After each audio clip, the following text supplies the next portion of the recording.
ആകാശവാണി. നമസ്കാരം. പ്രാദേശിക വാർത്തകൾ വായിക്കുന്നത് ശ്യാമ. പ്രധാന വാർത്തകൾ. തെലങ്കാനയിലെ സംഗറെഡ്ഡിയിൽ 6800 കോടി രൂപയുടെ വികസന പദ്ധതികൾക്ക് പ്രധാനമന്ത്രി നരേന്ദ്രമോദി തുടക്കം കുറിച്ചു. കൊച്ചി മെട്രോയുടെ ഒന്നാം ഘട്ടത്തിലെ അവസാന സ്റ്റേഷനായ തൃപ്പൂണിത്തുറ ടെർമിനൽ പ്രധാനമന്ത്രി നാളെ നാടിന് സമർപ്പിക്കും. കോതമംഗലത്ത് കാട്ടാന ആക്രമണത്തിൽ കൊല്ലപ്പെട്ട വയോധികയുടെ മൃതദേഹത്തോട് പോലീസ് കാണിച്ചത് അനാദരവെന്ന് പ്രതിപക്ഷ നേതാവ് വി.ഡി. സതീശൻ. ഇസ്രായേലിൽ ഹിസ്ബുള്ള മിസൈൽ ആക്രമണത്തിൽ കൊല്ലം സ്വദേശി നിബിൻ മാക്സ്വെൽ കൊല്ലപ്പെട്ടു. 2 മലയാളികൾക്ക് പരിക്ക്. സന്തോഷ് ട്രോഫി ഫുട്ബോളിൽ നിർണായക ക്വാർട്ടർ ഫൈനലിൽ ഇന്ന് കേരളം മിസോറാമിനെ നേരിടും. വാർത്തകൾ വിശദമായി. തെലങ്കാനയിലെ സംഗറെഡ്ഡിയിൽ 6800 കോടി രൂപയുടെ വികസന പദ്ധതികൾക്ക് പ്രധാനമന്ത്രി നരേന്ദ്രമോദി തുടക്കം കുറിച്ചു. 350 കോടിയിലധികം രൂപ ചെലവിൽ നിർമ്മിച്ച സിവിൽ ഏവിയേഷൻ റിസർച്ച് ഓർഗനൈസേഷൻ കേന്ദ്രവും ശ്രീ മോദി രാജ്യത്തിന് സമർപ്പിച്ചു. മൾട്ടി മോഡൽ ട്രാൻസ്പോർട്ട് സർവീസ് 2ാം ഘട്ടവും Indian oil Paradip Hyderabad pipe ലൈനും പ്രധാനമന്ത്രി ഉദ്ഘാടനം ചെയ്തു. MMTS ട്രെയിൻ സർവീസിന്റെ ഉദ്ഘാടന ഫ്ളാഗ് ഓഫും അദ്ദേഹം നിർവഹിച്ചു. Indian oil Paradip Hyderabad pipe ലൈനും പ്രധാനമന്ത്രി ഉദ്ഘാടനം ചെയ്തു. ദേശീയപാത 65ന്റെ 29 കിലോമീറ്റർ നീളമുള്ള പൂനെ ഹൈദരാബാദ് സെക്ഷന്റെ 6 വരി പാതയ്ക്കും പ്രധാനമന്ത്രി തറക്കല്ലിട്ടു. കൊച്ചി മെട്രോയുടെ ഒന്നാം ഘട്ടത്തിലെ അവസാന സ്റ്റേഷനായ തൃപ്പൂണിത്തുറ ടെർമിനൽ പ്രധാനമന്ത്രി നരേന്ദ്രമോദി നാളെ നാടിന് സമർപ്പിക്കും. രാവിലെ 10 മണിക്ക് കൽക്കത്തയിൽ നിന്ന് ഓൺലൈനായി പ്രധാനമന്ത്രി മെട്രോ ഫ്ളാഗ് ഓഫ് ചെയ്യും. തൃപ്പൂണിത്തുറ സ്റ്റേഷനിൽ നിന്ന് ഭിന്നശേഷിയുമുള്ള കുട്ടികളുമായി ആദ്യ ട്രെയിൻ ആലുവ സ്റ്റേഷനിലേക്ക് പുറപ്പെടും. ആദ്യ ട്രെയിൻ പുറപ്പെട്ടതിന് ശേഷം അന്നേ ദിവസം തന്നെ പൊതുജനങ്ങൾക്കായി തൃപ്പൂണിത്തുറയിൽ നിന്ന് ട്രെയിൻ സർവീസ് ആരംഭിക്കും. മോൺസൺ മാവുങ്കൽ പ്രതിയായ പുരാവസ്തു തട്ടിപ്പ് കേസിൽ KPCC പ്രസിഡന്റ് K. സുധാകരനെ 2ാം പ്രതിയാക്കി എറണാകുളം അഡീഷണൽ CJM കോടതിയിൽ ക്രൈംബ്രാഞ്ച് കുറ്റപത്രം സമർപ്പിച്ചു. മോൺസൺ മാവുങ്കലാണ് കേസിൽ 1ാം പ്രതി. ഷമീർ എന്നയാൾ ഉൾപ്പെട്ട നൽകിയ പരാതിയുമായി ബന്ധപ്പെട്ട കേസിലാണ് കുറ്റപത്രം. ഡൽഹിയിലെ സാമ്പത്തിക പ്രശ്നങ്ങൾ പരിഹരിക്കുന്നതിന് സഹായിക്കാൻ 25 ലക്ഷത്തോളം രൂപ മോൺസൺ മാവുങ്കലിന് കൈമാറിയതിൽ 10 ലക്ഷം രൂപ സുധാകരന് നൽകിയെന്നായിരുന്നു ആരോപണം. മോൺസൺ മാവുങ്കലിന്റെ തട്ടിപ്പിനെക്കുറിച്ചും അയാളുടെ വ്യാജ പുരാവസ്തു ശേഖരത്തെക്കുറിച്ചും അറിയാമായിരുന്നിട്ടും അക്കാര്യം മറച്ചുവെച്ചു എന്നും സുധാകരനെതിരെ ആരോപണമുണ്ട്. കേസുമായി ബന്ധപ്പെട്ട് ക്രൈംബ്രാഞ്ച് സുധാകരനെ അറസ്റ്റ് ചെയ്തു എങ്കിലും ഹൈക്കോടതി മുൻകൂർ ജാമ്യം അനുവദിച്ചതിനാൽ വിട്ടയക്കുകയായിരുന്നു. കോതമംഗലം നേര്യമംഗലത്ത് കാട്ടാന ആക്രമണത്തിൽ കൊല്ലപ്പെട്ട ഇന്ദിരയുടെ മൃതദേഹത്തോട് അനാദരവാണ് പോലീസ് കാണിച്ചതെന്ന് പ്രതിപക്ഷ നേതാവ് വി.ഡി. സതീശൻ. പോലീസിന് എന്തും ചെയ്യാനുള്ള അധികാരമാണ് സർക്കാർ നൽകിയിരിക്കുന്നതെന്നും അദ്ദേഹം കൊച്ചിയിൽ മാധ്യമങ്ങളോട് പറഞ്ഞു. കോതമംഗലത്ത് പ്രതിഷേധത്തിനു നേരെ പോലീസ് നടത്തിയത് കിരാത നടപടിയാണ്. സമരപ്പന്തലിലിരുന്ന മാത്യു കുഴൽനാടനെ എന്തിനാണ് അറസ്റ്റ് ചെയ്തതെന്നും ശ്രീ സതീശൻ ചോദിച്ചു. എറണാകുളം ജില്ലയിൽ കോൺഗ്രസ് ഇന്ന് കരിദിനം ആചരിക്കുകയാണ്. അതിനിടെ കാട്ടാന ആക്രമണത്തിൽ മരിച്ച ഇന്ദിര രാമകൃഷ്ണന്റെ സംസ്കാര ചടങ്ങുകൾ കാഞ്ഞിരവേലിയിലെ വീട്ടുവളപ്പിൽ പൂർത്തിയായി. ഇസ്രായേലിൽ മിസൈൽ ആക്രമണത്തിൽ മലയാളി കൊല്ലപ്പെട്ടു. കൊല്ലം സ്വദേശി നിബിൻ മാക്സ്വെല്ലാണ് കൊല്ലപ്പെട്ടത്. വടക്കൻ ഇസ്രായേലിൽ ലബനൻ അതിർത്തിയിലുണ്ടായ ഭീകരാക്രമണത്തിൽ 2 ഇന്ത്യക്കാർക്ക് പരിക്കേറ്റു. പ്രാദേശിക സമയം തിങ്കളാഴ്ച രാവിലെ 11 മണിയോടെയായിരുന്നു സംഭവം.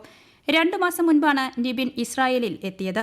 ഫാം ഹൌസിൽ ജോലി ചെയ്തു വരികയായിരുന്നു. ഹിസ്ബുള്ള തീവ്രവാദികളാണ് ആക്രമണത്തിന് പിന്നിൽ. പാല പൂവരണിയിൽ ഒരു കുടുംബത്തിലെ 5 പേരെ മരിച്ച നിലയിൽ കണ്ടെത്തി. അകലകുന്നം ഞണ്ടുപാറ സ്വദേശി ജെയ്സൺ തോമസിനെയും കുടുംബത്തെയുമാണ് മരിച്ച നിലയിൽ കണ്ടെത്തിയത്. ഭാര്യയെയും മക്കളെയും കൊലപ്പെടുത്തി ജെയ്സൺ ആത്മഹത്യ ചെയ്തതായാണ് പ്രാഥമിക നിഗമനം. പൂവരണി കൊച്ചുകൊട്ടാരം ഭാഗത്ത് വാടകയ്ക്ക് താമസിക്കുകയായിരുന്നു ഇവർ. പോലീസ് സ്ഥലത്തെത്തി അന്വേഷണം ആരംഭിച്ചു. ഈ വാർത്തകൾ ആകാശവാണിയിൽ നിന്ന്. സിദ്ധാർത്ഥിന്റെ മരണത്തിൽ അന്വേഷണം കേന്ദ്ര ഏജൻസിയെ ഏൽപ്പിക്കുക എന്ന ആവശ്യമുയർത്തി കേന്ദ്രമന്ത്രി വി. മുരളീധരൻ സത്യാഗ്രഹം അനുഷ്ഠിക്കുന്നു. തിരുവനന്തപുരം നെടുമങ്ങാട് മാർക്കറ്റ് ജംഗ്ഷനിലാണ് സത്യാഗ്രഹം.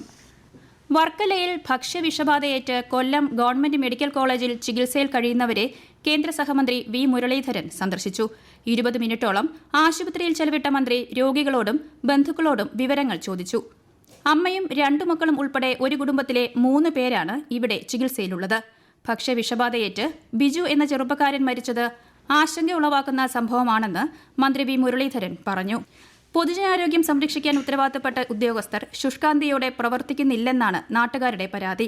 സംഭവത്തെക്കുറിച്ച് വിശദമായ അന്വേഷണം നടത്തണമെന്നും കുറ്റക്കാർക്കെതിരെ മുഖം നോക്കാതെ നടപടി വേണമെന്നും വി. മുരളീധരൻ ആവശ്യപ്പെട്ടു. സംസ്ഥാനത്ത് ഇപ്പോഴുണ്ടായിക്കൊണ്ടിരിക്കുന്ന വിഷയങ്ങൾ തെരഞ്ഞെടുപ്പിൽ പ്രതിഫലിക്കുമെന്ന് കെ മുരളീധരൻ MP മാധ്യമങ്ങളോട് പറഞ്ഞു. വന്യജീവി പ്രശ്നവും സർക്കാർ ജീവനക്കാരുടെ ശമ്പള വിഷയവും പൂക്കോട് വെറ്റിനറി കോളേജ് വിഷയവും സംസ്ഥാനത്ത് ഭീതിജനകമായ അന്തരീക്ഷമുണ്ടാക്കിയിട്ടുണ്ട്. സംഭവങ്ങളിൽ UDFും കോൺഗ്രസും ശക്തമായ സമരവുമായി മുന്നോട്ടു പോകുമെന്നും അദ്ദേഹം പറഞ്ഞു. വയനാട് പൂക്കോട് വെറ്റിനറി സർവകലാശാലയിലെ വിദ്യാർത്ഥി സിദ്ധാർത്ഥിന്റെ മരണത്തെക്കുറിച്ച് ജുഡീഷ്യൽ അന്വേഷണം ആവശ്യപ്പെട്ടും ഹോസ്റ്റൽ വാർഡനെയും ക്യാമ്പസ് ഡീനിനെയും പ്രതി ചേർക്കണമെന്നാവശ്യപ്പെട്ടും MSF സംസ്ഥാന കമ്മിറ്റിയുടെ നേതൃത്വത്തിൽ വിദ്യാർത്ഥികൾ കണ്ണൂർ DIG ഓഫീസിലേക്ക് മാർച്ച് നടത്തി. വിദ്യാർത്ഥികൾക്ക് നേരെ പോലീസ് ജലപീരങ്കി പ്രയോഗിച്ചു. ഓഫീസുകൾ കേന്ദ്രീകരിച്ച് ഭക്ഷണ വിതരണം നടത്തുന്ന കുടുംബശ്രീയുടെ ലഞ്ച് ബിൽ പദ്ധതിക്ക് തുടക്കമായി. പരിപാടിയുടെ ഔദ്യോഗിക ഉദ്ഘാടനം മന്ത്രി MP രാജേഷ് തിരുവനന്തപുരത്ത് നിർവഹിച്ചു. ഒരു റിപ്പോർട്ട്. കുടുംബശ്രീയുടെ അടിസ്ഥാന ലക്ഷ്യങ്ങളിൽ നിന്ന് വ്യതിചലിക്കാതെ അതിൽ ഊന്നു നിന്നുകൊണ്ട് പുതിയ കാലത്തിന്റെ സാധ്യതകളെ ഉപയോഗപ്പെടുത്തുന്ന നിലയിൽ കുടുംബശ്രീ പ്രവർത്തനത്തെ നവീകരിക്കുകയാണ് ലക്ഷ്യമെന്ന് ശ്രീ MP രാജേഷ് പറഞ്ഞു. കുടുംബശ്രീ 98 ആരംഭിച്ചത് ദാരിദ്ര്യ നിർമ്മാർജ്ജന മിഷൻ എന്ന നിലയിലാണ്. ആ ലക്ഷ്യം ഏറെക്കുറെ നമുക്ക് കൈവരിക്കാൻ കഴിഞ്ഞു. നീതി ആയോഗിന്റെ ഇന്ത്യയിൽ ഏറ്റവും ദാരിദ്ര്യം കുറഞ്ഞ സംസ്ഥാനമായിട്ട് കേരളം മാറി. തുടക്കത്തിൽ തിരുവനന്തപുരം ജില്ലയിലെ സെക്രട്ടേറിയറ്റ്, നിയമസഭ, വികാസ് ഭവൻ, പബ്ലിക് ഓഫീസ്, മറ്റു സർക്കാർ ഓഫീസുകൾ, ബാങ്കുകൾ, സ്വകാര്യ സ്ഥാപനങ്ങൾ എന്നിവിടങ്ങളിലാണ് ലഞ്ച് ബെല്ലിന്റെ സേവനം ലഭ്യമാകുക. കുടുംബശ്രീയുടെ പോക്കറ്റ് മാർട്ട് എന്ന മൊബൈൽ ആപ്ലിക്കേഷൻ വഴി ദിവസവും ഉച്ചയൂണ് ഓർഡർ ചെയ്യാനാകും. ഉപഭോക്താവിന്റെ ഓഫീസ് പ്രവർത്തന ദിവസങ്ങളനുസരിച്ച് ഒരു മാസത്തെ ഉച്ചഭക്ഷണം മുൻകൂട്ടി ബുക്ക് ചെയ്യാനും സൌകര്യമുണ്ട്. പൂർണ്ണമായും ഹരിതചട്ടം പാലിക്കുന്നതിന്റെ ഭാഗമായി പ്ലാസ്റ്റിക് കണ്ടെയ്നറുകൾ ഒഴിവാക്കി പകരം സ്റ്റീൽ പാത്രങ്ങളിലാണ് ഊണ് വിതരണം ചെയ്യുക. സ്ഥിരമായി ഭക്ഷണം വാങ്ങുന്ന ആൾക്ക് ഒരേ ലഞ്ച് ബോക്സ് തന്നെ നൽകുന്നതിനുള്ള സൌകര്യവും ഒരുക്കും. ശ്രീകാര്യത്ത് പ്രത്യേകമായി സജ്ജീകരിച്ചിരിക്കുന്ന കിച്ചണിലാണ് ഭക്ഷണം തയ്യാറാക്കുന്നത്. News desk, Akashvani. Server overload ഒഴിവാക്കാൻ സംസ്ഥാനത്ത് റേഷൻ കടകളുടെ പ്രവർത്തന സമയം ക്രമീകരിച്ചു. റേഷൻ വിതരണം ത്വരിതപ്പെടുത്തുന്നതിന്റെ ഭാഗമായാണ് നടപടി. പ്രവർത്തന സമയം ഇന്നു മുതൽ ശനിയാഴ്ച വരെ ക്രമീകരിക്കും. 7 ജില്ലകളിൽ രാവിലെയും മറ്റ് 7 ജില്ലകളിൽ ഉച്ചയ്ക്ക് ശേഷവുമാണ് ക്രമീകരിച്ചത്. ഈ ദിവസങ്ങളിൽ മസ്റ്ററിംഗും റേഷൻ വിതരണവും ഒരേ സമയം നടക്കും. രാജ്യത്തെ തെരഞ്ഞെടുപ്പ് പ്രക്രിയയിൽ കന്നി വോട്ടർമാരുടെ പങ്കാളിത്തം വർദ്ധിപ്പിക്കാൻ കേന്ദ്രം നടപ്പാക്കുന്ന പ്രചാരണ പരിപാടിയാണ് മേരെ പെഹ്ല വോട്ട് ദേശ് കെ ലിയെ. ഏതൊരു ഭാരതീയ പൌരനുമുള്ള മൂല്യവത്തായ അവകാശമായ വോട്ട് ചെയ്യുക എന്ന ഉത്തരവാദിത്തം കൃത്യമായി വിനിയോഗിക്കണമെന്ന് പത്മശ്രീ ജേതാവും ഹാബിറ്റാറ്റ് ഗ്രൂപ്പ് സ്ഥാപകനും ആർക്കിടെക്റ്റുമായ G. ശങ്കർ ആകാശവാണി വാർത്തകളോട് പറഞ്ഞു. നമ്മൾ വീണ്ടും ഒരു തെരഞ്ഞെടുപ്പിനെ അഭിമുഖീകരിക്കുകയാണ്. നമ്മളൊരു ഭരണകൂടത്തെ തിരഞ്ഞെടുക്കുന്ന പ്രക്രിയയാണ്. നമ്മുടെ നാട്ടിലെ എല്ലാവരുടെയും ആശയങ്ങളും അഭിലാഷങ്ങളും അത് സാക്ഷാത്കരിക്കേണ്ടത് ഭരണകർത്താക്കളാണ്. അതുകൊണ്ടാണ് ആ ഒരു പ്രക്രിയയിൽ ഭാഗമാകുക എന്നുള്ളത്. ഭാരതത്തിൻ്റെ വികസന പരിപ്രേക്ഷ്യത്തിൽ നമ്മൾ ഭാഗമാകുക എന്നാണ് അർത്ഥം. അതുകൊണ്ട് നമ്മളെല്ലാവരും പരിപാവനമായിട്ടുള്ള വോട്ടവകാശം ശ്രദ്ധയോടെ, കരുതലോടെ, ജാഗ്രതയോടെ ഈ പ്രക്രിയയിൽ പങ്കെടുക്കുന്നത് നമ്മുടെ രാജ്യത്തിൻ്റെ ഉന്നമനത്തിനും നമ്മുടെ വികസന സ്വപ്നങ്ങൾക്കും കൂടുതൽ നിറം പകരുവാൻ തീർച്ചയായിട്ടും സഹായിക്കും എന്ന് ഞാൻ കരുതുന്നു. സ്വർണ്ണവില സർവകാല റെക്കോർഡിൽ. ഗ്രാമിന് 70 രൂപ വർദ്ധിച്ച് 5945 രൂപയും പവന് 560 രൂപ കൂടി 47,560 രൂപയുമാണ് ഇന്നത്തെ വില. സന്തോഷ് ട്രോഫി ഫുട്ബോളിൽ കേരളത്തിനിന്ന് നിർണായക ക്വാർട്ടർ പോരാട്ടം. മുൻ ജേതാക്കളായ മിസോറാമുമായി വൈകിട്ട് 7-നാണ് മത്സരം. മറ്റൊരു ക്വാർട്ടറിൽ മണിപ്പൂർ അസമിനെ നേരിടും. ഉച്ചയ്ക്ക് 2:30-നാണ് പോരാട്ടം. കൂടുതൽ വിവരങ്ങളുമായി ആകാശവാണി പ്രതിനിധി സുരേഷ് ഇടപ്പാൾ. കിരീടത്തിലേക്കുള്ള വഴിയിൽ കേരളത്തിന് ഇനി 3 കടമ്പകളാണ് ബാക്കി. അതിൽ ആദ്യത്തേതാണ് വടക്ക് കിഴക്കൻ കരുത്തരായ മിസോറാമുമായി ഇന്ന് ഇറ്റാനഗറിലെ അംഗം. 2 ജയവും 2 സമനിലയുമായി 3ാമതായാണ് ക്വാർട്ടറിലെത്തിയത്. ഇന്ന് മിസോറാമിനെതിരെ മികച്ച പ്രകടനം ടീം പുറത്തെടുക്കുമെന്ന് കോച്ച് സദീവൻ ബാലൻ ആത്മവിശ്വാസം പ്രകടിപ്പിച്ചു. പരിക്ക് മൂലം കഴിഞ്ഞ 3 മത്സരങ്ങളിൽ കളത്തിലായിരുന്ന ക്യാപ്റ്റൻ നിജോ ഗിൽബർട്ട് ഇന്ന് ബൂട്ട് കെട്ടുമെന്നാണ് അറിയുന്നത്. പ്രധാന വാർത്തകൾ വീണ്ടും.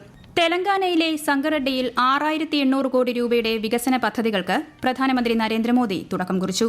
കൊച്ചി മെട്രോയുടെ 1ാം ഘട്ടത്തിലെ അവസാന സ്റ്റേഷനായ തൃപ്പൂണിത്തുറ ടെർമിനൽ പ്രധാനമന്ത്രി നാളെ നാടിന് സമർപ്പിക്കും. കോതമംഗലത്ത് കാട്ടാന ആക്രമണത്തിൽ കൊല്ലപ്പെട്ട വയോധികയുടെ മൃതദേഹത്തോട് പോലീസ് കാണിച്ചത് അനാദരവെന്ന് പ്രതിപക്ഷ നേതാവ് VD സതീശൻ. ഇസ്രായേലിൽ ഹിസ്ബുള്ള മിസൈൽ ആക്രമണത്തിൽ കൊല്ലം സ്വദേശി നിബിൻ മാക്സ്വെൽ കൊല്ലപ്പെട്ടു. 2 മലയാളികൾക്ക് പരിക്ക്. സന്തോഷ് ട്രോഫി ഫുട്ബോളിൽ നിർണായക ക്വാർട്ടർ ഫൈനലിൽ ഇന്ന് കേരളം മിസോറാമിനെ നേരിടും. പ്രാദേശിക വാർത്തകൾ കഴിഞ്ഞു. അടുത്ത വാർത്താ പ്രക്ഷേപണം 12:50-ന്.